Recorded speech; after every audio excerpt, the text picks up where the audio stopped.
Welcome to the final step of the T-Rex activity. In all of our previous steps, we have built the individual functionalities of the game, from making the dino move forward forever to generating the obstacles, adding score, adding collision, and all the functionalities, right?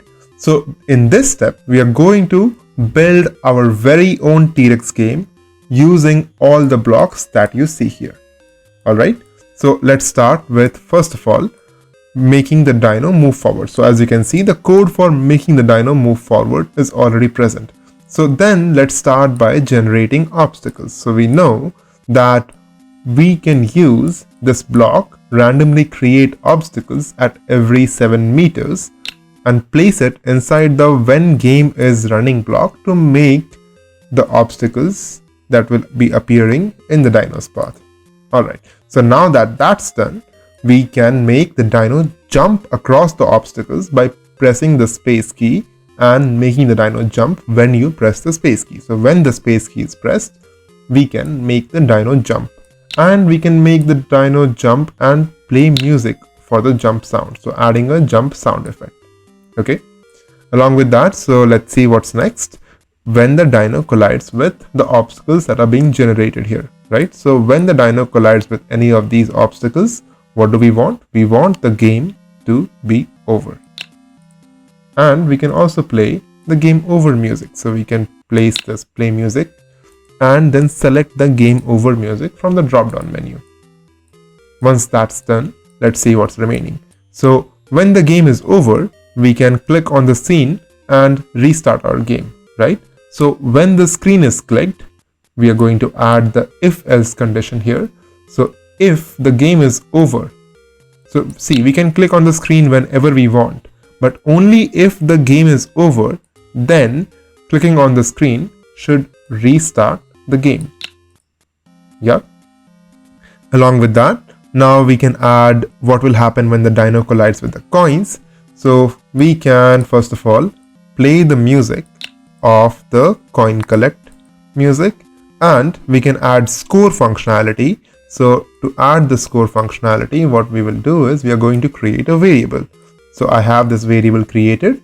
Now what I can do is I can, first of all, when the game starts, that's when I want the score variable value to be set to 0. So the game starts when the green play button is pressed. So set score to 0 when the green play button is pressed. After that, what I can do is I can say that when the dino collides with any of the coins, then I can change the score by 10. So every coin collecting will give me 10 points. Okay, so let's see if we have missed any of the blocks from the left side. So we have missed the design blocks. So let's modify the design of our game as well. So I'm just going to drag this when green play button block slightly on the top and drag out the set dino color block and select the color of my dino. So I'm going to use a purple dino right now, and I can set the sky color to maybe a slightly, let's say what, I can try a different yellow shade, and I can try the ocean to be of a red hue, like a desert. Let's try an orange hue, and I can set the ground color to also be of the same color scheme. Okay, so let's see how does this design look. I'm not sure whether it will look good or not, but it's fine. Okay, so I have the code of my complete game ready now. Alright, and now what I can do is I can just click on the green play button here and play the game that I want. So let's click on the green play button.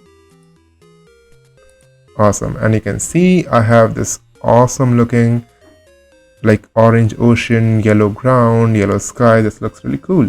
And now you can see my T-Rex is running through this straight path, and there are obstacles that are being generated in the dino's path, and as the dino collects more coins, the score is increasing. Okay, so once your game is ready and once you are satisfied with your game, you can click on the finish button here and complete your activity and claim your certificate. Okay.